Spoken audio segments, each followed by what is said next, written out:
तो ये पीएचडी नहीं, ई गवर्नेंस कैसे? मैंने देखा, फिर ऑनलाइन मैंने सर्च किया इंटरनेट की चलो सुखाड़िया यूनिवर्सिटी या राजस्थान में कम काम हुआ है तो इंडिया में तो किसी ने काम काम किया होगा। तो फिर मुझे कई पीएचडी नजर आई जिन्होंने ई कॉमर्स पे काम किया था या करना शुरू किया था। ओके।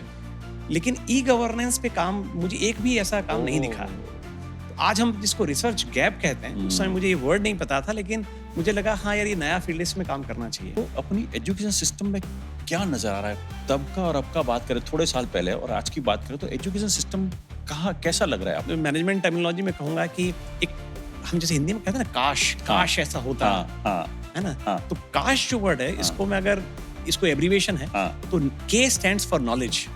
तो एजुकेशन सिस्टम जनरली लोग मानते हैं कि इट्स अबाउट इम्पार्टिंग नॉलेज, लेकिन जो दूसरे 3 लेटर हैं, सो के stand for knowledge, A stand for attitude जो आपने कहा विचार और अच्छे इंसान बनाना, और एस और एच का मतलब है स्किल और एच का मतलब हैबिट। सो कन्वेंशनल एजुकेशन अगर आप सोचें तो लार्जली नॉलेज सेंट्रिक थी या थोड़ा आगे जाएं तो स्किल सेंट्रिक थी। लेकिन अब जो है हम नॉलेज और स्किल से भी आगे एटीट्यूड लेवल पे अच्छी हैबिट्स, होलिस्टिक ह्यूमन बीइंग बनाने की हम कोशिश करें। सर आप एक प्रोजेक्ट पे काम कर रहे हो यूरोपियन कमीशन के, which is called circular economy. It's a wide subject, but we just want to know in a very simple term what is circular economy. एक होती है लीनियर इकोनॉमी और एक होती है सर्कुलर इकोनॉमी। तो सर्कुलर इकोनॉमी को एक रिलेटेड टर्म से कई बार जोड़ा जाता है जिसको कहते हैं सस्टेनेबिलिटी या सस्टेनेबल डेवलपमेंट। आज हमारे पास पानी है, बिजली है, कंप्यूटर है, पैसा है, पेट्रोल है, डीजल है, फ्रूट्स हैं, सीड्स हैं, वेजिटेबल्स हैं। हम कंजम्पशन करें, अच्छी बात है, कंजम्पशन करेंगे। आज पैसा है तो हम उपभोग भी कर सकते हैं, लेकिन उपभोग करते समय और कंजम्पशन के समय हम ये भी देखें कि क्या ये पानी, बिजली या जो सामान है नेक्स्ट जनरेशन या 2 जनरेशन बाद भी अवेलेबल होगा या नहीं होगा। सही बात है।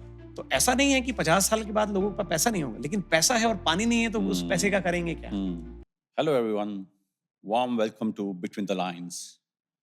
I'm sure I've been enjoying every episode, talking to a lot of guests and talking about their journey and getting a lot of insights. Education. Education plays a very important role in our overall development. There was a time when our student had very limited options as far as selecting the specialization or specific stream for their career option. But over a period of time, our education system has evolved, and now our students have multiple options to select for their career. There are people who have versatility, or they are very versatile as far as their study is concerned.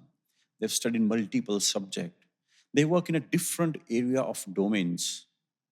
Today, we have one such guest who have studied multiple and various subjects and has been very active in academic, but having different subject. I'm happy to welcome Dr. Nitesh Bhatt. Dr. Nitesh Bhatt carries over 24 years of academic experience. He's a science graduate, MBA with marketing, and PhD in e-governance. He has also undergone faculty development program in IIM Ahmedabad. He has already published 68 various papers in very renowned journals, and he has also co-edited 16 books. He was invited to participate in the first Internet Governance Forum. It was by UN. He was awarded Devang Mehta Best Teacher Award for Information Technology. He has been guide to many students for PhD, and his students have already been awarded PhD degree. He has completed 4 research assignments for ISRO and Government of Kerala. He is currently part of European Commission project on circular economy. He has conducted more than 300 management development programs in area of information technology. He teaches subjects like digital transformation, ERP, digital commerce, technology-enabled operation management. As I said, a guest having variety of experience, studied multiple subjects. So let us go and meet Dr. Nitesh Bhatt and get insights over academics and education.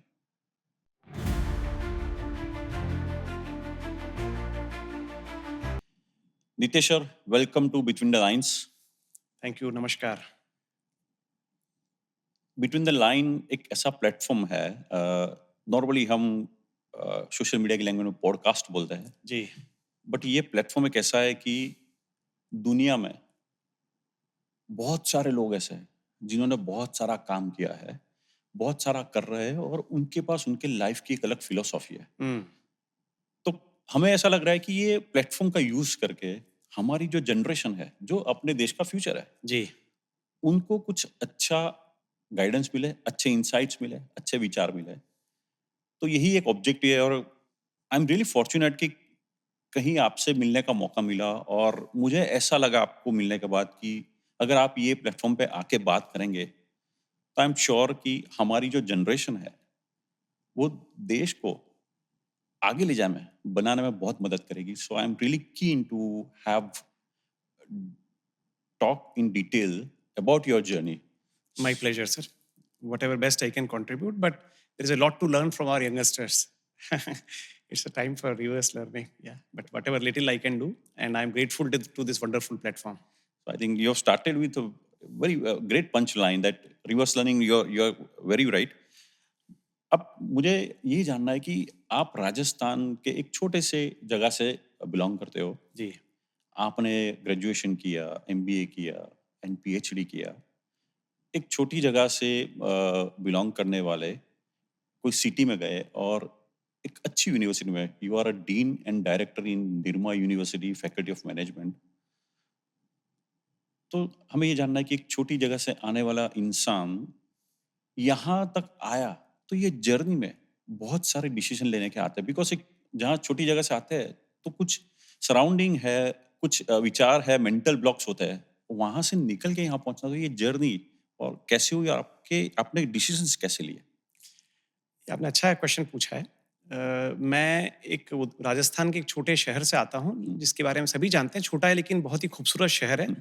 दुनिया के सबसे खूबसूरत शहरों में से एक है जिसका नाम है उदयपुर, जिसको झीलों की नगरी के नाम से भी जानते हैं, सिटी ऑफ लेक्स. लेकिन आपने कहा छोटा शहर, तो आज शायद उसकी जनसंख्या 6 लाख 7 लाख के आसपास होगी. तो छोटा या बड़ा जो है वो रिलेटिव कॉन्सेप्ट है. अच्छा. जैसे आप अहमदाबाद के संदर्भ में देखेंगे तो उदयपुर छोटा है. हाँ. लेकिन कई छोटे गांव कस्बे हैं. हाँ. तो यदि उनकी तुलना में देखेंगे तो उदयपुर बड़ा है. हाँ. लेकिन इंग्लिश में 2 कोटेशन है. हाँ. जैसे हम कहते हैं कि द बिगर द बेटर या मोर द मेरियर. अब वो एक पार्ट है. लेकिन मैं कई बार कहता हूँ कि स्मॉल इज सब्सटेंशियल टू. वाह, amazing, very good thought. So now of course it's smaller compared to Mumbai या Bangalore और अहमदाबाद, दिल्ली, पुणे. सो जब आप छोटे शहरों की बात करते हैं, जब आप बड़े से तुलना करते हैं, तो उसकी अपनी एक स्ट्रेंथ है या वीकनेस है, प्रॉज हैं, कॉन्स हैं. तो अगर आप चैलेंज की बात करेंगे, जैसे प्रश्न उठाया, दैट मीन्स इंफ्रास्ट्रक्चर की बात करेंगे तो निश्चित से बड़े शहरों की तुलना में वहां पर इंफ्रास्ट्रक्चर वीक है. चाहे रोड हो, फ्लाईओवर हो, हॉस्पिटल है, स्कूल है, शॉपिंग मॉल्स हो, इस तरह की जो, या एम्प्लॉयमेंट अपॉर्चुनिटी, आप उस संदर्भ में कह रहे हैं, वो एक चैलेंज है. एमिनिटीज वगैरह. सो कैरियर अपॉर्चुनिटी भी कम होंगी, गाइडेंस देने वाले शायद लोग कम मिलेंगे. लेकिन उसका एक बेहतर पार्ट भी है छोटी जगहों का. वहाँ लोगों में मेल मिलाप ज्यादा होगा. यही जो चीजें जो शायद उतनी एडवांस नहीं, लेकिन आप बहुत जल्दी से वो आपको सहजता से उपलब्ध है. लोगों में मिलनसारिता ज्यादा है, लोगों में हेल्पफुलनेस ज्यादा है. एक सपोर्ट सिस्टम और इकोसिस्टम जो व्यक्ति को चाहिए होता है वो आपको बड़ी आसानी से मिल जाता है. अच्छा. तो एक तो ये पार्ट है ना, जिसने शायद मेरे जीवन में भी बहुत बड़ा रोल प्ले किया है. लेकिन अगर मैं, जैसे मैं आज अहमदाबाद में हूँ, जो उदयपुर से मुश्किल से 250-260 किलोमीटर की दूरी पे है, तो अहमदाबाद का इन्फ्लुएंस उदयपुर पे बहुत ज्यादा है, या गुजरात का इन्फ्लुएंस दक्षिणी राजस्थान पे या मेवाड़ पे बहुत ज्यादा है. मैं 2-3 कारणों से इसको बताना चाहूंगा. एक तो भौगोलिक परिस्थिति देखिए, या ज्योग्राफिकल डिस्टेंस तो बहुत ज्यादा नहीं है. दूसरी बात है कि उदयपुर से मुश्किल से 40-45 किलोमीटर की दूरी पे एक बहुत ही अच्छा और भव्य और दिव्य मंदिर है जिसका नाम है श्रीनाथ जी, जो भगवान कृष्ण का एक बाल स्वरूप है. तो ऐसा कहा जाता है कि भाई वो राजस्थान में स्थित है, उदयपुर या राजसमंद में स्थित है, नाथद्वारा में, लेकिन वहाँ की अर्थव्यवस्था गुजरातियों के कारण है. अच्छा, बराबर. तो गुजराती लोग आते हैं वहाँ, सेवा करते हैं, आर्थिक रूप से भी उसको समृद्ध करते हैं। तो गुजराती लोगों का श्रीनाथ जी बहुत आना जाना था, आज भी है। दूसरा, उदयपुर एक पर्यटक स्थल है, सिटी ऑफ लेक्स के वहाँ माउंटेन्स हैं, महल है। तो lot of people, hundreds or thousands of the people used to come to Udaipur even that time also. I am talking about my childhood in 80s or 90s. तो हमारे ऊपर गुजरात की संस्कृति और लोगों का बहुत प्रभाव पड़ा है। सो एक तो ये बात है।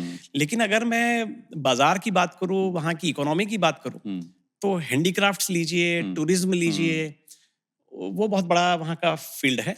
लेकिन वहीं पर हिंदुस्तान जिंक, जो उस समय पब्लिक सेक्टर हुआ करता था, अब ये प्राइवेट सेक्टर में आ गया 20-25 सालों से। वहाँ हेडक्वार्टर इसका हुआ करता था। तो हमको माइनिंग के बारे में जानने को मिला। मार्बल माइनिंग वहाँ बहुत बड़ी है। दुनिया में भारत सबसे बड़ी मार्बल की मंडी है। और हिंदुस्तान का जो मार्बल है सबसे ज्यादा वो राजस्थान में, ये उदयपुर, किशनगंज, कांकरोली, अजमेर उस बेल्ट में होता है।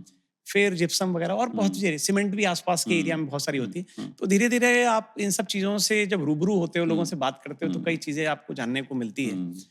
अब आपने जो कैरियर चॉइसेस की बात की, तो इस शहर में मैं एक मध्यम वर्गीय परिवार में पला बढ़ा, जहाँ पर हमारे परिवार में मेरे पिताजी, माताजी या बाकी अंकल, ननिहाल परिवार या सभी हैं, या तो वो शिक्षा के क्षेत्र में रहे या सरकारी फील्ड में वो क्लरिकल लेवल पे थे। तो आज मिडिल क्लास की अपब्रिंगिंग का व्यक्ति की जब परवरिश वैसी होती है, तो आपको आगे बढ़ने में लाभ मिलता है, क्योंकि आप अलग अलग तरह की, मैं समस्याएं तो नहीं कहूंगा, पर कई तरह के संघर्षों से आपका सामना होता है।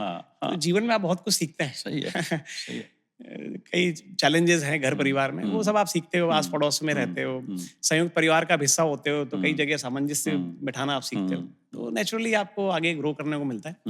पढ़ाई में एक, उस समय मैं मेरी ही बात नहीं करूंगा, शायद बड़े शहरों में भी आज जैसा कंपटीशन नहीं था, और ना पेरेंट्स के ना बच्चों के खुद के वैसे उतनी बड़ी आकांक्षाएं भी नहीं थी, एस्पिरेशंस नहीं था। हाँ, सही है। और ना ऐसे बहुत ज्यादा अवसर भी थे। तो उस समय लोग कहा करते थे कि भाई या तो आप डॉक्टर बन जाओ, नहीं तो वकील बन जाओ, नहीं तो इंजीनियर बन जाओ, और ऐसे तो आप एक्स्ट्रा ऑर्डिनरी उसलिए, और इतने कॉलेजेस वगैरह भी नहीं थे, और ना परिवार में उस तरह की चीज थी कि आप इतने बड़े बड़े हम सपने देख पाते हैं। फिर भी पढ़ाई में मैं ठीक ठाक था, अच्छा था।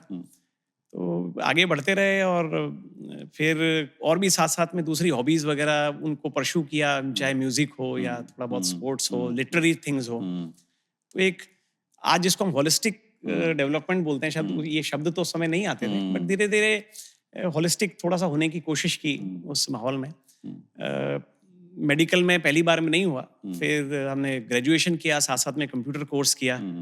उस समय कंप्यूटर एक बड़ा एस्पिरेशनल चीज हुआ करती थी, तो कंप्यूटर भी किया। फिर जैसे ही ग्रेजुएशन की, बहुत ज्यादा ऐसे अवसर नहीं थे, पर जिस कोचिंग इंस्टीट्यूट्स में पढ़ा था, ऐसा कुछ मौका आया, अवसर आया, तो ट्रेनिंग एग्जीक्यूटिव बनने का मौका मिला।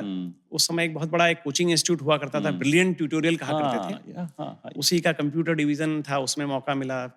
6-8 महीने बाद ही जब कॉर्पोरेट ट्रेनिंग की शुरुआत हुई, तो हमको भी जाने का मौका मिला। हिंदुस्तान जिंक में बहुत ट्रेनिंग दी, इनकम टैक्स, कई सारे ऑर्गेनाइजेशन में ट्रेनिंग देने का मौका मिला। तो अगले 2-2.5 सालों में हमने करीब 50 से 60 कंपनीज में ट्रेनिंग दी, अलग अलग जगह घूमे, उनसे सीखने को मौका मिला। तो जस्ट ग्रेजुएशन और एक डिप्लोमा था, लेकिन जब ऑर्गेनाइजेशन में जाते तो उनकी नीड्स को समझने का मौका मिलता है, अलग अलग डिपार्टमेंट से लोगों से बात होती है, तो थोड़ा सा टेलर्ड प्रोग्राम हम करने लगे। तो ऐसे सीखते रहे। फिर एक जगह आकर के लगा कि भाई एक बड़ी प्रोफेशनल डिग्री चाहिए अगर आपको ग्रो करना हो। तो 3 साल जॉब करने के बाद फिर मुझे लगा कोई ना कोई मास्टर डिग्री मुझे करनी पड़ेगी। तो तब यह है कि मेरी इच्छा थी, क्योंकि मैंने 2-2.5 साल कंप्यूटर ट्रेनिंग में काम किया था, तो मुझे एमसीए करना चाहिए। लेकिन उस समय एमसीए जो है वो केवल मैथ्स के स्टूडेंट्स के लिए हुआ करता था, तो I was denied the entry. तो next best option for me was MBA, and I wanted MBA in systems, but again in the MBA system, first of all, very limited options were there, and there also they asked for mathematics as a background. So the next best option I had was marketing and finance. So ऐसे करके 98 और 2000 के बीच में मैंने MBA किया Mohanlal सुखाड़े university से। और उसके बाद अगेन कॉर्पोरेट, आज जैसे कैंपस प्लेसमेंट होते हैं, उस समय कैंपस प्लेसमेंट जैसा कोई कंसेप्ट ही नहीं था। तो जिस इंस्टीट्यूट में मैं पढ़ा, उसी इंस्टीट्यूट में कुछ समय बाद मुझे नौकरी मिली। तो 4-5 साल पहले थोड़ा सा एक्सपीरियंस फर्स्ट कंप्यूटर और NIIT में हुआ, फिर इस एकेडमिक इंस्टीट्यूट में जो मोहनलाल सुखाड़िया यूनिवर्सिटी से एफिलिएटेड था, इसका नाम था पैसिफिक इंस्टीट्यूट ऑफ मैनेजमेंट, अब ये खुद एक यूनिवर्सिटी है। वहाँ लगभग मैंने 6-6.5 साल काम किया, PhD के लिए एनरोल किया, और भी ट्रेनिंग वगैरह का चीज़ें चलती रही, और बस ऐसे धीरे धीरे बढ़ते रहे आगे। फिर 2007 में आगे बढ़ने का सोचा कि अब जितना मुझे सीखना था और जितना मुझे देना था शहर को या इस संस्थान को, इस यूनिवर्सिटी को, उतना मैंने कर लिया। अच्छा, तो अब आगे बढ़ना चाहिए। तो जब अप्लाई करना शुरू किया तो फिर दिल्ली से, मुंबई से, अहमदाबाद से, कई जगहों से अप्लाई किया और सभी जगह सक्सेसफुल भी हो गए। तो तब हमको चूज करना था कि अब कौन से शहर में जाएं, किस इंस्टीट्यूट में जाएं, कौन से स्पेशलाइजेशन में। तो अपने जो मित्र हैं, शुभचिंतक हैं, परिवार है, उनसे पूछा, अलग अलग जगह जाके देखा, फिर फाइनली लगा कि अहमदाबाद आज की परिस्थिति में सबसे श्रेष्ठ मेरे लिए विकल्प है।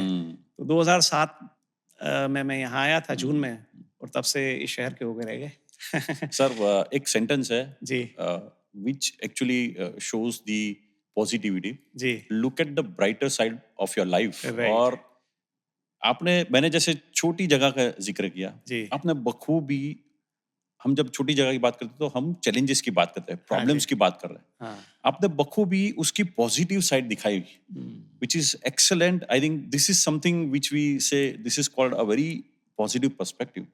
और दूसरा, आपने बोला कि राजस्थान में गुजरातियों का प्रभाव, बट आपने जैसे नाथ द्वारा का जिक्र किया, मुझे ऐसा लग रहा है आप में, बिकॉज वो कृष्ण की जगह है, कहीं ना कहीं आप में वो जगह का, भगवान कृष्ण का कोई प्रभाव है, वो आपकी शुरुआत की बातों से लगा। सो आई एम रियली, मेरा इंटरेस्ट और बढ़ा है आपके बारे में जानने में, बिकॉज आपने बहुत अच्छी तरीके से छोटी जगह की और वो जगह के महत्व का समझाया। कृष्ण वंदे जगत गुरुम, तो कृष्ण तो सबके गुरु हैं, आपके और हमारे परम पिता हैं। सही बोला, सही बोला। अभी सर, जब हम पढ़ते हैं जी, हमारे पास ऑप्शंस आते हैं कि क्या करें। अब जैसे आपने साइंस ग्रेजुएशन किया, उसके बाद MBA मार्केटिंग है। नॉर्मली जो साइंस करता है वो उसमें या तो मास्टर्स करेगा या तो वो लाइन में कहीं जाने की कोशिश है। आपने MBA में वो भी मार्केटिंग किया, तब तक ठीक है, but then you have decided to do PhD। अब PhD नॉर्मली जो पढ़ाई होती है वही सब्जेक्ट में स्पेशलाइजेशन करते हैं PhD, बट आपने सिलेक्ट किया e governance, and if I am not wrong, आपने जब ये PhD किया होगा तब ये e governance was, I think, was coming up as a subject, it was not set the known subject. तो ये PhD नहीं, E-गवर्नेंस कैसे? नहीं, अच्छा प्रश्न पूछा है आपने। जब मैंने मैनेजमेंट एजुकेशन फील्ड में टीचिंग के करियर को चुना, या मैनेजमेंट टीचिंग ने मुझे चुना, तो बहुत जल्दी 2-4 महीने में ऐसा ध्यान में आया कि इस फील्ड में यदि आपको आगे बढ़ना है और अपने आप को स्थापित करना है, तो नेट और PhD ज़रूरी है। तो जब तो मैंने कुछ समझ लिया, और वहाँ के उस समय के जो अच्छे प्रोफेसर और रिसर्च गाइड्स थे, उनसे बात करना शुरू किया, लाइब्रेरी में जाना शुरू किया। तो मुझे सब्जेक्ट चुनना था, तो मैंने सोचा कि इतनी जल्दबाजी नहीं करनी चाहिए, क्योंकि लॉन्ग टर्म करियर है, तो एक अच्छा टॉपिक चुनना चाहिए और अच्छे गाइड को चुनना चाहिए। तो तब तक उसी यूनिवर्सिटी में कई लोग अपनी PhD कर रहे थे, मैंने उनके वाइवा भी अटेंड किए, कई थीसिस भी देखी। तो विद ऑल ड्यू रिगार्ड्स मैंने कई PhD देखी, और मुझे लगा कि यार ये एक तरह का पैटर्न है वो चल रहा है। जैसे मान लीजिए एम्प्लॉय सेटिस्फेक्शन, कस्टमर सेटिस्फेक्शन, या जो हमारे आसपास जो हो रहा है हिंदुस्तान जिंक में के बारे में, या माइनिंग फील्ड के बारे में, इस तरह की चीज़ों, पर्यटन पे बहुत काम हो रहा था। उदयपुर और ये आसपास का एरिया ट्राइबल रीजन भी है, उस पे लोग काम कर रहे थे, उनकी इकोनॉमी। मैं सोच रहा था ये सब 10-20 जो PhD में देख रहा हूँ, सब लगभग 2-4 तरह का पैटर्न है। मैं कुछ अलग करने की कोशिश करता हूँ, एक निश हम क्रिएट करने की कोशिश करें। तो मैनेजमेंट तो हमारा फील्ड था, लेकिन मैनेजमेंट में आने से पहले, जैसे मैंने आपको बताया, लगभग 2-2.5 साल 3 साल मैंने कॉर्पोरेट ट्रेनिंग और कंप्यूटर ट्रेनिंग के फील्ड में, और कम से कम 40-50 कंपनी के साथ में हमारा रूबरू ट्रेनिंग में हम लोग गए, मिले, बातचीत की, समझा। तो मैंने सोचा कि क्यों ना मैं अपनी मैनेजमेंट एजुकेशन को अपनी टेक्नोलॉजी के साथ जोड़ सकूं। ओके। तो तब जाकर के मैंने फिर एक छोटा अपनी बाउंड्री तय की। तो तब मुझे कुछ फील्ड समझ में आने लगे कि जैसे मान लीजिए E-कॉमर्स पे बात हो सकती है, वो भी बिल्कुल नया था। E-गवर्नेंस हो सकता था, या ERP जैसे, या MIS, मैनेजमेंट इंफॉर्मेशन सिस्टम बोलते हैं, इस तरह की फील्ड में हम कुछ काम कर सकते हैं। तो फिर मैंने देखा, फिर ऑनलाइन मैंने सर्च किया इंटरनेट की, चलो सुखाड़िया यूनिवर्सिटी या राजस्थान में कम काम हुआ है तो इंडिया में तो किसी ने काम किया होगा। तो फिर मुझे कई पीएचडी नजर आई जिन्होंने ई कॉमर्स पे काम किया था या करना शुरू किया था, लेकिन ई गवर्नेंस पे काम मुझे एक भी ऐसा काम नहीं दिखा। तो आज हम जिसको रिसर्च गैप कहते हैं, उस समय मुझे ये वर्ड नहीं पता था, लेकिन मुझे लगा हाँ यार ये नया फील्ड, इसमें काम करना चाहिए।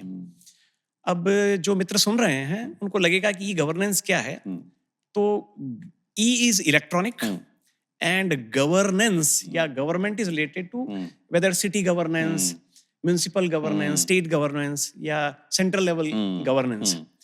तो as a citizen we interact with government, as a businesses also lot of entity interact with government. तो गवर्नमेंट टू गवर्नमेंट, मान लीजिए municipality corporation with panchayat samiti, और कृषि मंडी with let's say other entities or so, urban improvement trust or so, or let's say one state government with another state government. So government एक दूसरी government से interact करती है, data transfer करती है, information exchange करती है, एक पुलिस थाना दूसरी पुलिस थाना से बात करता है। Similarly as a citizen, मान लीजिए हमको एक नया बिजली का कनेक्शन चाहिए तो हम अप्लाई करते हैं, या हमको हॉस्पिटल जा करके अपना बर्थ सर्टिफिकेट लेना है, या म्युनिसिपैलिटी कॉर्पोरेशन जा करके अपना और कुछ काम करना है, या हम कलेक्ट्रेट जाकर के एफिडेविट, कोर्ट में जाके एफिडेविट लेना है ना, ऐसा कुछ भी। तो पहले ऐसा था कि हम सरकारी तंत्र में जाया करते थे बिल जमा कराने के लिए, एप्लीकेशन जमा कराने के लिए, कोई डेटा लेने के लिए। तो धीरे धीरे कहीं समझ में आने लगा। तब मेरी आदत थी, आज भी हम पढ़ते हैं, उस समय भी पढ़ा करते थे, शायद तब हिंदी अखबार पढ़ते थे। फिर मैंने टाइम्स ऑफ इंडिया पढ़ना शुरू किया, इकोनॉमिक टाइम्स भी पढ़ना शुरू किया, कंप्यूटर की मैगजीन। अब देखिए उस समय सोचा नहीं था, मैं डेटा क्वेस्ट में पढ़ता था और अब मैं डेटा क्वेस्ट के लिए रेगुलर लिखता हूँ। क्या बात है। Express computer, PC quest. तो ऐसी मैगजीन जब मैं पढ़ने लगा तो मैंने देखा कि बैंगलोर में कोई एक इनिशिएटिव हुआ जो जिसकी छोटी सी न्यूज आती थी, या पुणे में कोई बहुत अच्छा काम हो रहा है, या तमिलनाडु में कभी कहीं कुछ हुआ है, हैदराबाद में हुआ। तो मेरे मन में उन 6-8 महीने में आने लगा कि जब इतना अच्छे काम गुड़गांव में हो रहे हैं, या नोएडा में हो रहे हैं, या बैंगलोर में हो रहे हैं, ऐसे काम हमारे इस एरिया में कब होंगे। तो ये जो एक सहज प्रश्न आया, ये जो क्यूरियोसिटी थी, उससे मेरे मन में आया कि इसका पोटेंशियल, कि ये जो टेक्नोलॉजी है जिसको गवर्नमेंट में इस्तेमाल किया जा सकता है, क्या इसका पोटेंशियल मेरे इस रीजन में भी है। तो उस रीजन का नाम था tribal sub plan, tribal TSP reason कहते हैं, इसमें 4-5 जिले आते हैं। उस तरीके से मैंने इस टॉपिक को चुना कि potential of e governance in tribal sub plan region of Rajasthan. तो ये मैंने चुना। फिर 2 बहुत अच्छे गाइड को चुना जिनके लिए कहा जाता था कि इनके साथ पीएचडी करना एक हरक्यूलियन टास्क है। एक नहीं, मैंने 2 चुने, एक गाइड और एक को गाइड, और लगभग 3.5-4 साल मेहनत की इस बीच में, क्योंकि अब गवर्नेंस की बात थी तो कॉमन मैन से पूछने से नहीं हो सकता था। तो कम से कम मैंने 15-20 मिनिस्टर या MLAs या MP across the party line, उनसे के अपॉइंटमेंट लिए, उनके घर गए, ऑफिस गए, मिले, कई बार में अपॉइंटमेंट मिलता था, कई ब्यूरोक्रेट से मिलना हुआ, कई senior police officer, IAS IPS officer से मिलना हुआ, क्लास 2 ऑफिसर्स, क्लरिकल लेवल लोगों से भी बात की कि क्या लैंड रिकॉर्ड में कंप्यूटराइजेशन हो सकता है, होगा तो आप आएंगे क्या, यूज करेंगे क्या। So it was largely about awareness and attitude of different stakeholders about this thing. So that's how, and it really paid big dividends to me. Sir, आज एक वर्ड बहुत पॉपुलर हुआ, स्टार्टअप। जी। Startup का basic concept ऐसा है कि society में प्रॉब्लम क्या है जी, उसका सोल्यूशन मतलब स्टार्टअप, और फिर उसको बड़ी कंपनी में कन्वर्ट करते सब होता है जी। But I feel that people like you, जब शायद स्टार्टअप वर्ड कॉइन नहीं हुआ था, आई थिंक आपने शायद आपके नॉलेज से, आपके विचारों से ये एक आपके अंदर ये स्टार्टअप सिस्टम शुरू हुआ, स्टार्टअप इकोसिस्टम, बिकॉज आपने सोचा प्रॉब्लम क्या है आपके जिले में और उसको कैसे अलग तरीके से सॉल्व कर सकते हैं। So I think beautifully you explain about the e governance, I think, and I must say that we must give you credit because people like you who actually think about the roots of the system and how to change that system, वो आप ये लेके आए हो, I must congratulate for you. अपने बड़े साधारण व्यक्ति हैं और कभी हमारे परिवार में किसी ने बिजनेस नहीं किया, अब धीरे धीरे लोग शुरू कर रहे हैं, अच्छी बात है सर। अभी सर, नाउ आप एजुकेशन सिस्टम में काफी सालों से हैं। जी। एक सवाल मुझे हमेशा होता है कि एजुकेशन सिस्टम, जब आप पढ़ाई करते थे एंड नाउ आप लोगों को पढ़ाते हो जी, तो आपको अपनी एजुकेशन सिस्टम में क्या नजर आ रहा है? तब का और अब का बात करें, थोड़े साल पहले और आज की बात करें, तो एजुकेशन सिस्टम कहाँ कैसा लग रहा है आपको? एजुकेशन सिस्टम या कोई भी सिस्टम में बदलाव हमेशा आते हैं और आते रहे हैं और आते रहेंगे, लेकिन क्योंकि मैं शिक्षा जगत से जुड़ा हुआ हूँ और मैनेजमेंट एजुकेशन से जुड़ा हुआ हूँ, प्रोफेशनल एजुकेशन से, तो पिछले 2 डिकेड्स में या 10-20 सालों में, 25 सालों में बहुत तेजी से बदलाव आए हैं। कुछ बदलाव अगर मैं बताना चाहूँ तो एक तो टेक्नोलॉजी बहुत तेजी से एजुकेशन में आया है। और जब मैं टेक्नोलॉजी की बात करता हूँ तो मैं 2 तरीके से टेक्नोलॉजी की बात करूंगा। एक टेक्नोलॉजी एजुकेशन और सेकंड है एजुकेशन थ्रू टेक्नोलॉजी। जब मैं टेक्नोलॉजी एजुकेशन कह रहा हूँ तो जैसे मैंने मैनेजमेंट की बात की, तो जब हम एमबीए कर रहे थे तो एमबीए का मतलब होता था मार्केटिंग या फाइनेंस या मैन्युफैक्चरिंग ऑपरेशंस जिसको बोलते हैं, या एचआर। पिछले 10 सालों में विशेष रूप से देखेंगे तो मैनेजमेंट के अंदर आर्टिफिशियल इंटेलिजेंस या इंटरनेट ऑफ थिंग्स या एनालिटिक्स, डेटा साइंस, जिसका एक नया टर्म पिछले 10 सालों में से लगभग यूज किया जा रहा है, फोर्थ इंडस्ट्रियल रिवोल्यूशन, चौथी औद्योगिक क्रांति या पांचवी औद्योगिक क्रांति। तो artificial intelligence, machine learning, deep learning, visualisation, ऐसे कई कोर्सेज। तो एक तो यह है कि चाहे मार्केटिंग का व्यक्ति हो या एचआर का हो या फाइनेंस का हो, उसके साथ में उसको एनालिटिक्स सीखना है, क्योंकि एआई का उपयोग रिटेल में भी है, ई कॉमर्स में भी है, मैन्युफैक्चरिंग में भी है, फाइनेंस में भी है। तो एक तो ये बहुत बड़ा चेंज है। दूसरी बात है कि एजुकेशन थ्रू टेक्नोलॉजी।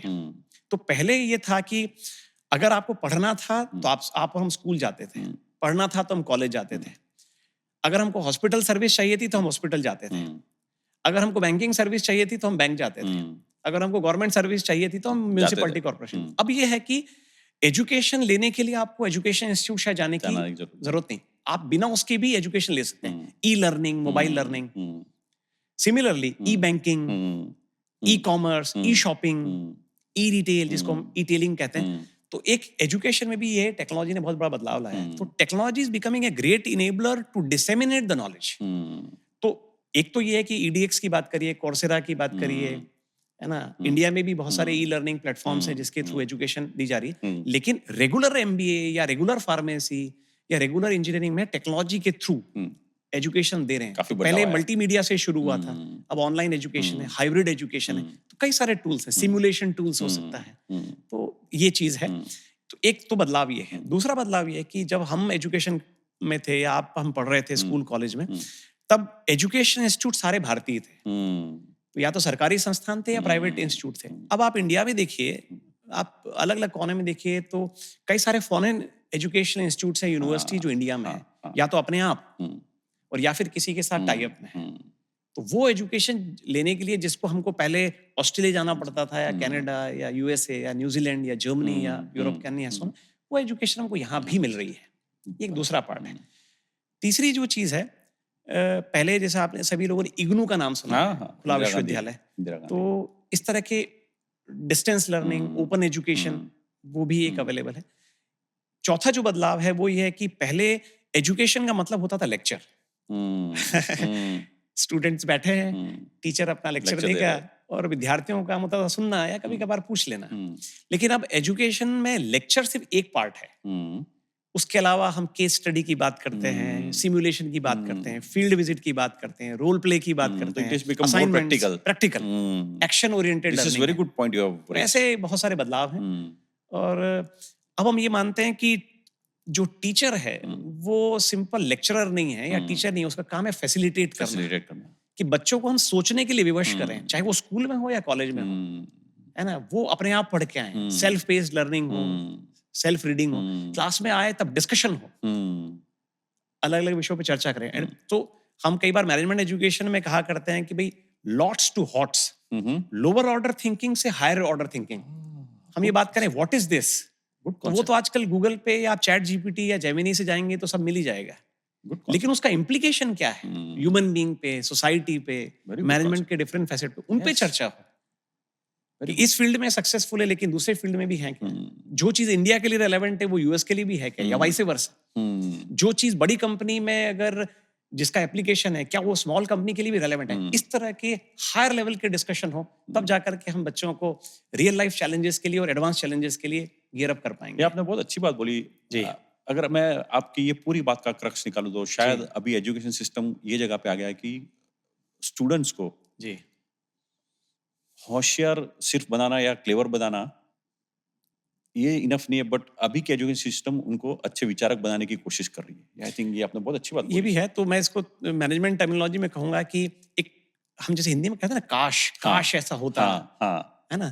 तो काश जो वर्ड है इसको मैं अगर इसको एब्रीविएशन है तो के स्टैंड्स फॉर नॉलेज। तो एजुकेशन सिस्टम जनरली लोग मानते हैं कि इट्स अबाउट इम्पार्टिंग नॉलेज, लेकिन जो दूसरे 3 लेटर है, सो के stand for knowledge, A stand for attitude, जो आपने कहा विचार और अच्छे इंसान बनाना, और एस और एच का मतलब है स्किल, और एच का मतलब हैबिट। सो कन्वेंशनल एजुकेशन अगर आप सोचें तो लार्जली नॉलेज सेंट्रिक थी, या थोड़ा आगे जाएं तो स्किल सेंट्रिक थी। लेकिन अब जो है हम नॉलेज और स्किल से भी आगे एटीट्यूड लेवल पे अच्छी habits, amazing, holistic human being बनाने की हम कोशिश करें। तो this is our endeavour of Nirma university and institute of management. आपसे बात करके मुझे ऐसा लग रहा है कि मुझे आपका स्टूडेंट हो जाना चाहिए अभी। आपने बहुत अच्छा एक सब्जेक्ट निकाला ये डिस्कशन में से, एआई, जी, आर्टिफिशियल इंटेलिजेंस। जी। अब there are lot of myth about the AI. जी, एक सोच ऐसी है कि एआई बहुत यूजफुल है, हमें काम लग रही है, हमारा काम फास्ट हो रहा है। जी। बट जब हम प्रोफेशनल से बात कर रहे हैं, हम एंटरप्रेन्योर से बात कर रहे हैं, तो ऐसा बोला है कि धीरे धीरे एआई इंजीनियर्स की जॉब लेने लगी है, तो एक थ्रेट लगने लगा है एआई। सो एआई के बारे में आपके क्या विचार है? एआई, सबसे पहले तो मैं जो मित्र सुन रहे हैं आप सबको बताना चाहूंगा कि सब लोग ऐसा मानते हैं कि एआई एक नया फील्ड है, लेकिन एआई की चर्चा पूरी दुनिया भर में 1950 से चल रही है। सो ये 75 साल पुराना डिसिप्लिन है जो धीरे धीरे इनोवेशन होते गए। कभी हम चैटबॉट की बात की, और अब जो हम पिछले 10 साल से या पिछले विशेष रूप से 4-5 साल से हम एआई की बात कर रहे हैं, वो है जनरेटिव एआई। तो पहली तो ये बात है। दूसरी बात, आपने कहा कि इसमें इंजीनियर से बात हुई तो उनका जॉब आपको या उनको लग रहा है कि थ्रेटन्ड है। तो मैं थोड़ा सा इसको आगे बढ़ाना चाहता हूँ कि केवल इंजीनियर्स का जॉब ही पे ही थ्रेट नहीं है। आज ऑडिटर्स के जॉब पे भी थ्रेट है एआई के कारण। आज पेंटर के जॉब पे भी थ्रेट है। आज टीचर का जॉब भी चैलेंजिंग हो गया है।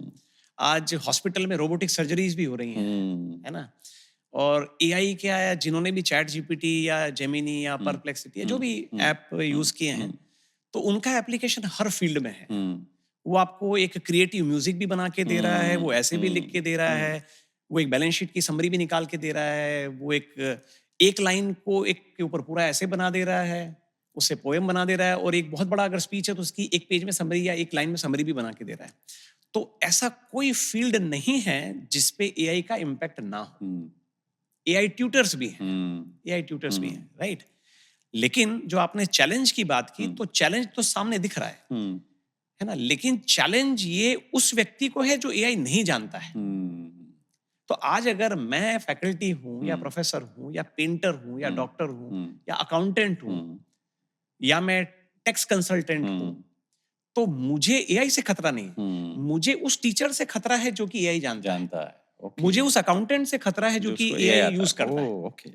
तो teaching plus AI, painting plus AI, music plus AI, medical plus AI, psychology plus AI, it can be a tool. If you leverage it, it will facilitate you. If you do not know, it will definitely pose a bottleneck for you and for the other people who do not know. तो I think बहुत अच्छा point बोला। जैसे थोड़े साल पहले computers नहीं था या तो इंटरनेट नहीं था, लोगों ने अडॉप्ट करना शुरू कर दिया। वैसे आई थिंक एआई एक ऐसा माध्यम है जो लोगों को शायद धीरे धीरे अडॉप्ट करना पड़ेगा। जब आप कंप्यूटर की बात कर रहे हैं, जब हिंदुस्तान में कंप्यूटर आया था तो कई लोगों ने कंप्यूटर का विरोध किया था। कई ऑर्गेनाइजेशन है और इंडस्ट्रीज हैं जिन्होंने विशेष रूप से गवर्नमेंट में उन्होंने स्ट्राइक कर दी थी कि ये आएगी तो हमारी नौकरियां चली जाएगी। लेकिन कुछ नौकरियां अगर गई भी सही, तो कितनी नए रोजगारों का सृजन हुआ है। तो आज एआई के कारण कुछ नौकरियां अगर जाती है और जा रही है, तो there are lot of new employment which is getting created, later lot of new business models are getting and शायद लोगों का जीवन भी थोड़ा आसान होने लगा है ये फैसिलिटी की वजह से। बिल्कुल सर, एक सवाल है जो हमारे स्टूडेंट है जो स्पेसिफिकली इंजीनियरिंग में जाते हैं। एक पैटर्न आप देखोगे कि इंजीनियरिंग करने के बाद एक ग्रुप है वो यूएस चला जाएगा, वहाँ पढ़ाई करेगा, वहाँ सेटल होगा। एक ग्रुप है वो इंजीनियरिंग के बाद एमबीए करता है।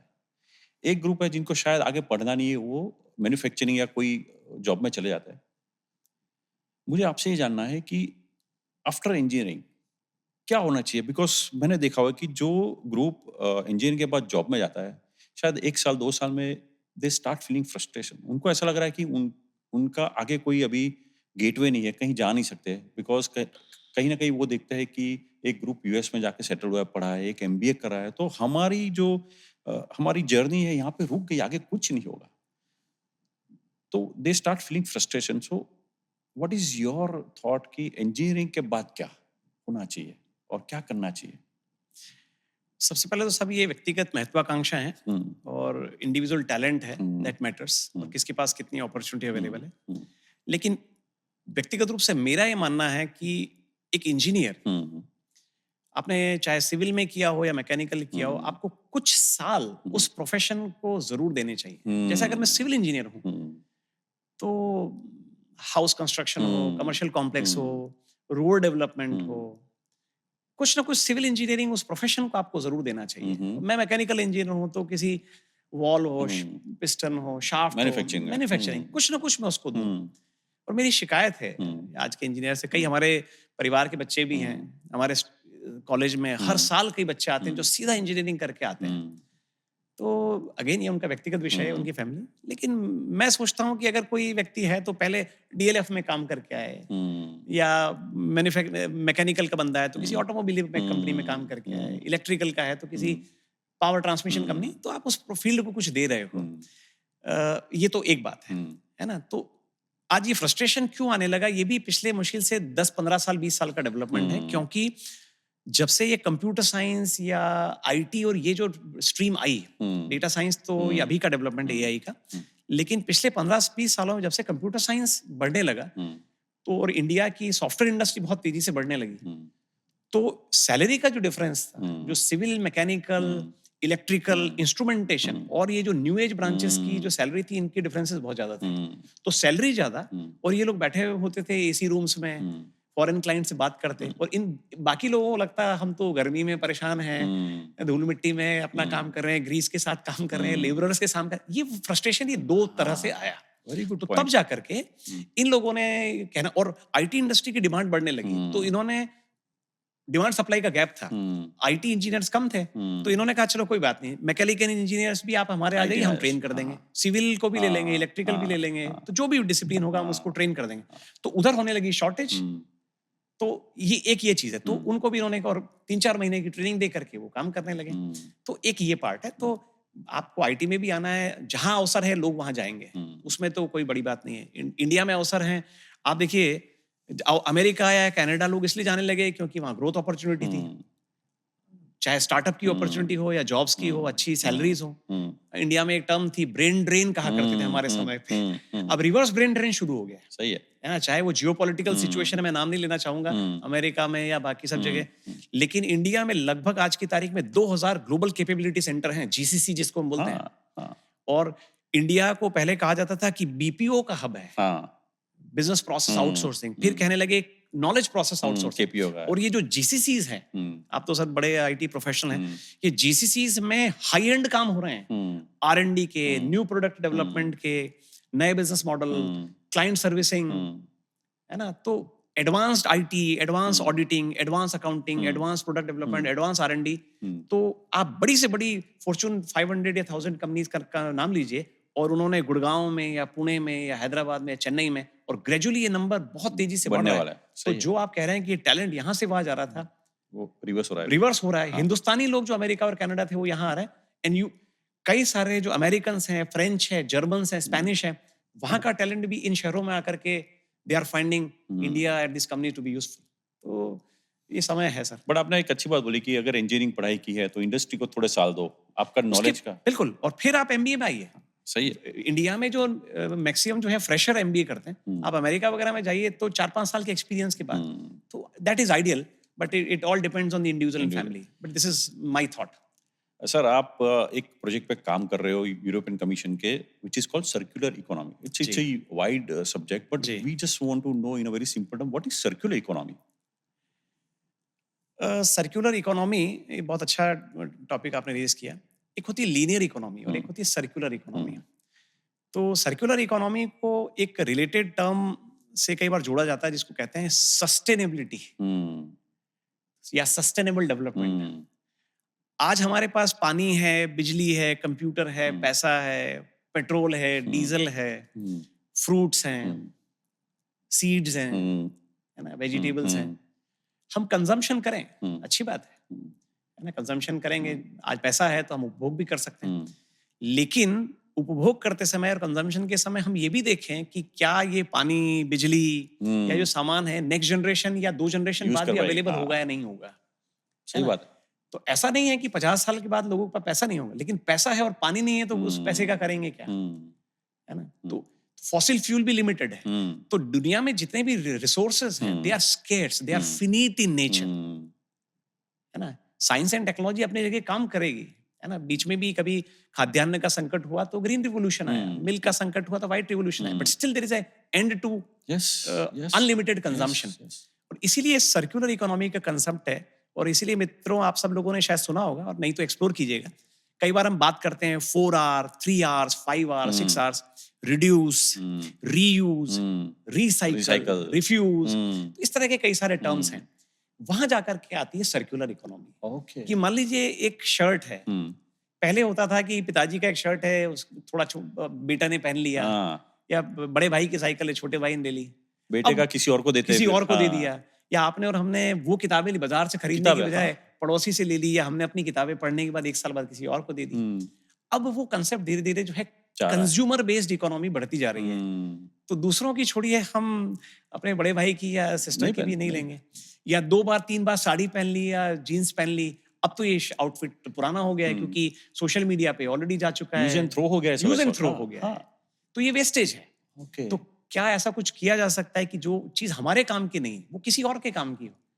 मेरे लिए मोबाइल पुराना हो गया है, मैंने 20,000 का खरीदा था, अब मुझे लगता है कि नई एप्लीकेशन है जिसके कारण ये मोबाइल मेरे लिए काम का नहीं, बट शायद कई लोग हैं जहां आज भी इसकी वैल्यू मार्केट में 10,000 की है, तो कोई और इसको यूज कर सकता है। मेरी पुरानी कार कोई और यूज कर सकता है, मेरी पुरानी पेन ड्राइव कहीं और काम आ सकती, कॉपियां कहीं और काम आ सकती। रिसाइकल, रीयूज, है ना, रीपर्पज, रिफर्बिशिंग। Very good. पुराने मोबाइल आप आजकल देखते हैं रिफर्बिश मोबाइल्स, टाटा की आप मारुति की कार देखिए, है ना। Very good concept. तो कई सारे कंसेप्ट्स हैं। आजकल तो रॉकेट्स, इंडिया में इसरो है, आप हम जहां बैठे हैं वहां से बहुत पास इसरो का ऑफिस है, reusable rockets. Oh okay okay, that's Maruti true value पढ़ी है, I think second hand cars. You raised a very good point, and we all should think about our next generation. मैं हमेशा बोलता हूँ कि जिस तरह से पानी हम यूज कर रहे हैं जी, शायद हमारी नेक्स्ट जनरेशन को पानी पैसे देके लेना पड़ेगा, ऐसा लग रहा है, प्रीपेड जैसे, क्योंकि वाटर स्कैरसिटी जिस तरह से हम यूज कर रहे हैं, शायद स्कैरसिटी हो सकती है जी। तो I think this is a very good point. न समझोगे तो मिट जाओगे दुनिया वालों, दास्तां तक भी न होगी दास्तानों में। क्या बात है, बहुत अच्छी बात बोली आपने। कई सारे चीजें हैं सर। आप कभी कभी आपके सोशल मीडिया पे कुछ अच्छा लिखते हो, मैंने कुछ 2-3 पॉइंट ऐसे लेके आए हो, बहुत अच्छे पॉइंट है, मतलब थॉट प्रोवोकिंग जिसे बोलते हैं जी। I really wonder whether students can get 100% or close to that in English, Hindi, or language courses, as well as a few other subject too. Point to ponder. I think if you can elaborate, this is a very good thought. आपने अच्छा research किया है sir. मैं जब school में था, या आप और हम जब स्कूल कॉलेज में थे, तो जो टॉपर हुआ करते थे, टॉपर, और जो मेरिटोरियस स्टूडेंट हुआ करते थे, बोर्ड में उनके परसेंटेज आते थे 80s में। और मैंने जब अपना 10th किया था तो पूरे स्टेट की जो बोर्ड के टॉपर थे उनका परसेंटेज कुछ 83-84 गया था। आज आप देखिए, एक विद ऑल ड्यू रिगार्ड्स, है ना, एक सामान्य से व्यक्ति जो एक मीडियोकर सा बच्चा है, मैं अच्छा और उत्कृष्ट बच्चा भी नहीं कह रहा, उसके परसेंटेज आ रहे हैं स्कूलों में 80, 85, 88। तो जैसे पैसे का मूल्य नहीं रह गया है, वैसे परसेंटेज का भी मूल्य भी नहीं रह गया। बहुत सही बात बोली। और हर बार जब 10वीं या 12वीं का रिजल्ट आता है तो आप सोशल मीडिया उठा के देखिए, कोई लिख रहा है मेरे 98 परसेंटेज आए हैं, पिताजी माताजी लिख रहे हैं मेरे बेटे के या ग्रैंडसन के या ग्रैंड डॉटर के 92 परसेंटेज हैं।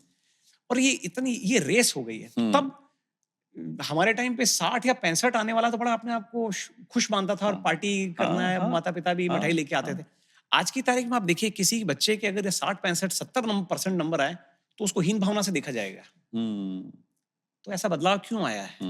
तो तब जाकर के मैंने बात लिखी जो आप लिख रहे हैं, और तब ये रिफ्लेक्शन पेरेंट्स को भी के ऊपर भी है, स्कूल्स के ऊपर भी है, बच्चों के ऊपर, सबके ऊपर है। और मैं एजुकेशनल फील्ड से आता हूँ, ये रिफ्लेक्शन हमारे ऊपर भी है। कि तब मैंने लिखा कि चलिए कोई स्टैटिस्टिक्स सब्जेक्ट है, अकाउंटिंग सब्जेक्ट है, मैथमेटिक्स है, कोई 10 में से 10 या 100 में से 100 ला सकता है। क्योंकि अगर आपने पूछा है कि 5 और 5 कितने, तो 10 ही होते हैं। या 10 को 2 से मल्टीप्लाई कीजिए तो 20 होता है। लेकिन अगर मैं आपको कहूं कि अभी 2 अक्टूबर निकला कि महात्मा गांधी के ऊपर आप एक निबंध लिखिए, या आज भारत और वेस्ट इंडीज के बीच में मोटेरा स्टेडियम में मैच था, कोई उसके ऊपर अपना रिफ्लेक्शन लिखिए। मैं कितना भी अच्छा लिखूं, गांधी जयंती पे लिखूं या क्रिकेट मैच पे लिखूं या जियो पॉलिटिक्स पे लिखूं या एआई पे लिखूं, मैं इतना अच्छा कैसे लिख सकता हूं कि मुझे 100 में से 100 नंबर मिल जाए। या कोई महात्मा महादेवी वर्मा पे या सूर्यकांत त्रिपाठी निराला के ऊपर या बच्चन साहब की कविताओं के ऊपर मैं कैसे इतना अच्छा लिख सकता हूँ हिंदी या इंग्लिश में कि मुझे 100 में से 100 दिए। यहां जाकर के मैं, जो हमारे साथी शिक्षक हैं, मैं ये प्रश्न उठाता हूँ, हम रिफ्लेक्ट करें, या उन स्कूलों को रिफ्लेक्ट करना चाहिए कि इतने मार्क्स कैसे आ सकते हैं। यानी कि हम उनका जो रियल पोटेंशियल है उनसे ज्यादा मार्क्स दे रहे हैं। ये शायद प्रतिस्पर्धा का कारण भी हो सकता है कि ये स्कूल भी दे रहा है इसलिए हम दे रहे हैं, तो ये प्रतिस्पर्धा है। हम सब लोग मिलकर के सोचें। और उसका एक जो दुष्परिणाम है, कंसिक्वेंस है, वो ये है कि जब ये बच्चे, अब इनको लग रहा है कि यार मैं तो 80% वाला हूं, मैं तो 90% वाला हूं, मैं तो 98 वाला हूं या 97, लेकिन इनका रियल पोटेंशियल 85 नहीं है। मेरा रियल पोटेंशियल जो है 75 का है, या जो 95 लेके आ रहा है उसका रियल पोटेंशियल शायद 85 वाला है। अब मैं जब बाजार में उतरूंगा, अच्छे कॉलेज में जाऊंगा, नेशनल लेवल के कंपटीशन में जाऊंगा, इंटरनेशनल लेवल पे फाइट करूंगा, तो एक्चुअली मेरा लेवल नहीं है। और तब जाकर के जब मैं उन धुरंधरों के साथ जब मैं कंपटीशन में लगूंगा, तब मैं यदि फेल हो जाता हूं, या तब मेरे मार्क्स 58 या 72 या लगेंगे, तब मुझे धक्का लगेगा।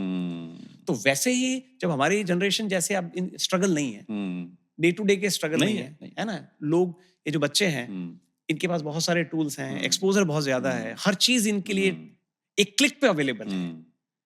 इनको पैदल चलना नहीं है, बाजार के या सोसाइटी के धक्के खाने नहीं है। और एक ये चीज और आ गई, तो जहां पहला झटका मिलेगा और तब जाकर के हम सुनते हैं कि कोई टूट जा रहा है और कई गलत चीजें में बच्चे पड़ जाते हैं, तो कहीं ना कहीं ये that's why I return point two point, ये सोचनीय विषय है। सरकारों को, स्कूलों को, समाज को, पेरेंट्स को, सबको सोचना चाहिए। जैसे आपने एजुकेशन सिस्टम के बारे में बताया कि अभी एजुकेशन सिस्टम ऐसी आ रही है कि बच्चों को, जैसे हमने डिस्कस किया कि विचारक बनाने की कोशिश हो रही है। आपका ये पॉइंट शायद बहुत अच्छी बात बोल रहा है कि बच्चों को अभी साइड में रखो। पेरेंट्स या एल्डर्स है या हमारी जो सोसाइटी है, उन्हें अभी विचारक बनने की जरूरत है। और ये बहुत अच्छा पॉइंट है। पेम्परिंग नहीं करें, मतलब ओवर पेम्पर्ड भी गलत है। दूसरा अति जहर है। हाँ, चाहे प्रेम हो या कुछ भी हो। बहुत अच्छी बात बोली आपने। एक दूसरा ऐसा आपने बहुत अच्छा वाक्य लिखा हुआ है, henceforth focus will be in skills improvement and adopting other styles rather than speed. अपनी क्षमताओं का विकास और विस्तार आवश्यक। Very nice. आपने बहुत अच्छी रिसर्च की है। ये मैंने लगभग 2 साल पहले लिखा था। आज मेरी उम्र लगभग 49-50 के आसपास है। 48 की उम्र में मैंने सोचा कि चलो कुछ नया किया जाए, तो मैंने स्विमिंग सीखना शुरू किया। ओह। तो जिस एकेडमी में मैं गया, वहाँ पर अर्ली बैच को हमने ज्वाइन किया, लर्नर्स बैच को ज्वाइन किया, तो लगभग 40-50 लोग थे उस बैच में, और मेरी उम्र उसमें 48 थी, और एवरेज एज वहाँ पे लोगों की होगी 15-16 साल या 18 साल। सब बच्चे थे, स्कूल कॉलेज वाले। मैं 48। लर्नर सीख गए, वो बड़ा चैलेंजिंग रहा, पर हम लर्निंग एक आध महीने में हम लर्निंग से, लर्नर बैच से एडवांस बैच में चले गए।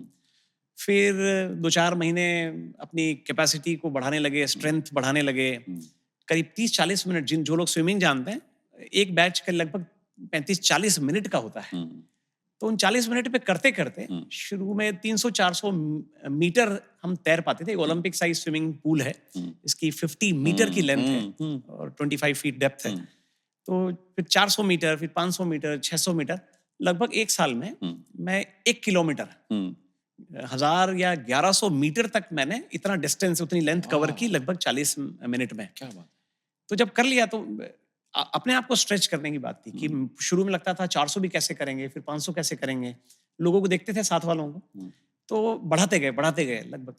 फिर मुझे लगा चलो यार यहाँ तक कर लिया अब, लेकिन फिर किसी ने फीडबैक दिया कि आप तैर तो रहे हो, क्वांटिटी तो बढ़ रही है आपकी, लेकिन थोड़ा सा क्वालिटी पे भी ध्यान देना चाहिए, प्रेसिशन है ना, अच्छी स्टाइल। तो तब जाकर के मैंने लिखा कि अब आप 1000 से 1100 या 1200 या 1400 पे नहीं जाएं, अलग अलग स्टाइल सीखें, है ना, क्वालिटी पे ध्यान दें, प्रेसिशन पे ध्यान दें. Amazing thought. And this is not just related to swimming, but it is applicable to any facet of human life. So I think beautifully you have explained that apart from your education, which is necessary, whether you do engineering, MBA, or medical, but there is other part of life apart from your education profession where you should learn some skill and you should excel in that skill. I think it वो अपनी मानसिकता और शायद अपने हम जो बोलते हैं कैरेक्टर, आई थिंक उसको भी वो निखारता है शायद. जी. इंटरपर्सनल रिलेशनशिप, आपकी leadership. Very nice thought, very nice thought. इसका इम्पैक्ट आपकी दूसरी चीजों पे, आपका कॉन्फिडेंस बढ़ेगा. Very good thought. Last point sir, ये लास्ट पॉइंट आई थिंक हर एक गेस्ट को मैं पूछता हूँ because this is what the ultimate objective of this platform. जी. You have been into academics and जैसे आपने काफी अच्छी बातें बोली स्टूडेंट्स के बारे में, उनकी स्किल्स के बारे में, उनके फ्यूचर के बारे में. आपके विचार, आपके सजेशंस हमारी आने वाली पीढ़ी के लिए, what is your word of wisdoms to them? मैं खुद सर बहुत छोटा हूँ वर्ड्स ऑफ विजडम के लिए, लेकिन फिर भी जो एक सीमित अनुभव है उसके बेसिस पर कहें. आजकल कई लोग कहते हैं कि भाई ये मेरा रोल मॉडल है. वो हमारे स्वामी विवेकानंद हमारे रोल मॉडल हैं, या कोई बॉलीवुड एक्टर या स्पोर्ट्स पर्सनालिटी, या किसी बिजनेस पर. आजकल स्टार्टअप्स की बात थी तो किसी एंटरप्रेन्योर की बात हो सकती. रोल मॉडल होना अच्छा है. हम अच्छी चीजें पक्षी से भी सीख सकते हैं, व्यक्तियों से तो सीख ही सकते हैं, सीखना ही चाहिए. लेकिन उन लोगों ने तो जो बनना था वो बन चुके हैं. हम ऐसा कोशिश करें कि आज के 10 साल बाद या 15 साल बाद दूसरों के लिए रोल मॉडल बने.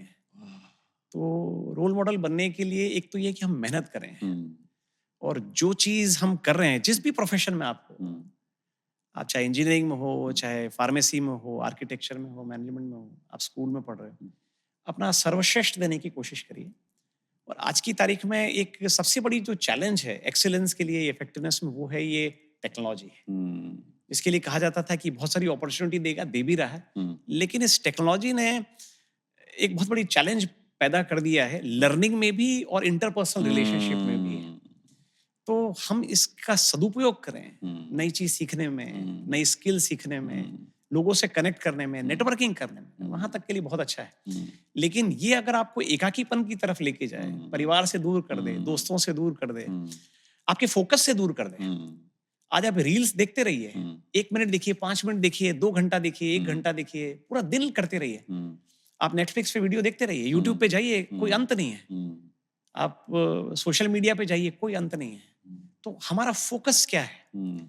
एंटरटेनमेंट भी जरूरी है, लेकिन आप इसके चक्कर में अपनी जो दिशा नहीं भूल जाए, अपना फोकस नहीं भूल जाए, गोल नहीं भूल जाए. तो बस इन सब चीजों का ध्यान रखें, और निश्चित रूप से हम सभी मिलके अगर अपने गोल की तरफ बढ़ेंगे तो इंडिविजुअल गोल भी अचीव होगा, और हम अपने फैमिली के गोल्स भी पूरे कर पाएंगे, और इस देश को जो हम विकसित भारत की बात करते हैं तो उधर ले जा पाएंगे.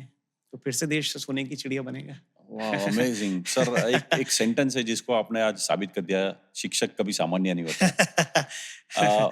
आज आपसे बात करके एक मुझे ऐसी फील आ रही कि जैसे हर एक फैमिली में सब बोलते हैं हमारे फैमिली डॉक्टर है. हाँ जी.